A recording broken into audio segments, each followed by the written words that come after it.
What's up and welcome to our channel.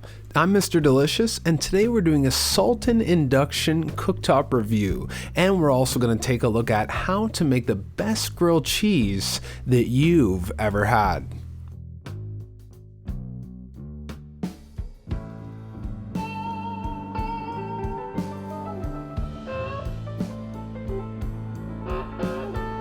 Today is a very exciting episode because we are reviewing the Salton Induction Cooktop. Let's get right into it. This is an exciting product because we are going to now be able to cook with the pan and the cooktop in between myself and the camera, which is amazing because we're going to get some fantastic shots. The lighting is going to be beautiful and it's just going to be amazing. This is a great product for anyone. You can cook anywhere. So it's great for college students, it's great for people with a low budget. It's great if you have a nice big counter space like this and you just want to be able to utilize that space with some type of a cooktop. So let's get right into it.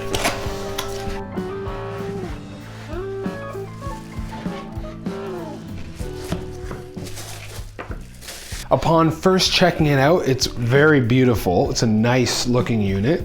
And it looks easy to clean. There's only one surface, there's no little areas for dirt or grime to get stuck in, so which is very, very nice. So let's get it all set up. So you just plug it in. It says it actually comes with a magnet. So where is the magnet? Oh, this is the magnet. Okay, I was expecting a little bit nicer of a magnet, but okay, it sticks. So, as a test, I'm gonna just boil this pot of water. We're gonna check it out.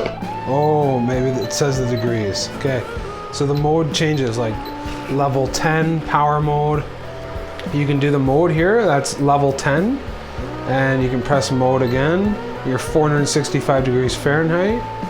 You can press mode again, we're 240 degrees Celsius there.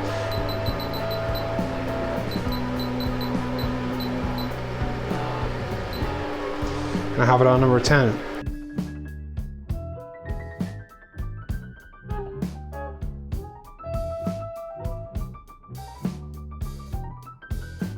All right, so the cooktop did a fantastic job of boiling the water.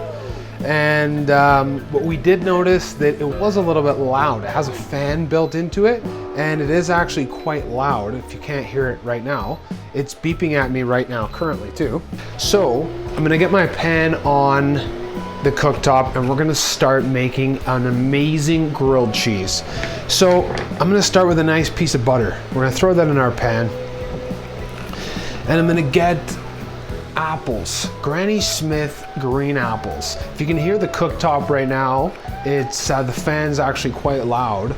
You know, it is already melting this butter. When you take the pan off, the contact of metal loses. You can actually hear it right now. So I'm gonna get that butter, 2 pieces of bread in there. We're gonna get that going.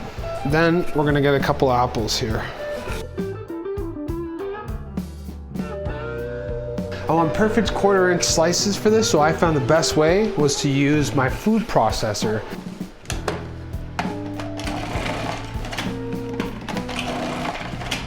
Just gonna add a little more butter. Make sure that bread's all buttery and nice and fried out. Piece of butter, butter, butter, butter. Perfect.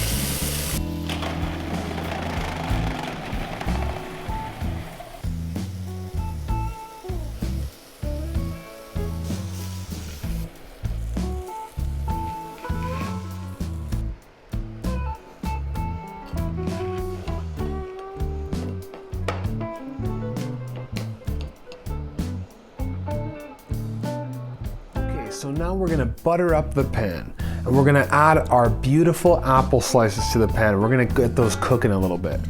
Then we're gonna add the bread right on top of the apple slices to capture some of that moisture from the apples as they're cooking. Keep the butter coming. Make sure everything's evenly coated with butter and that bread's all nice and buttered up. Make sure to move the bread around just to ensure that it cooks evenly.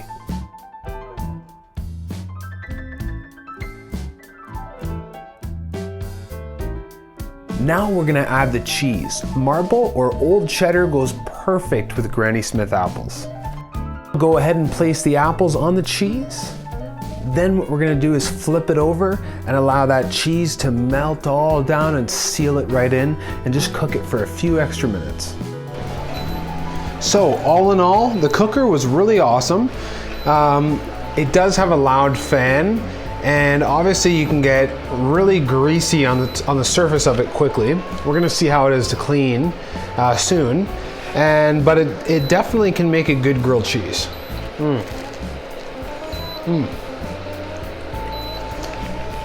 It cooks really great, easy to clean, and it's a good price. So make sure to subscribe and see you next week.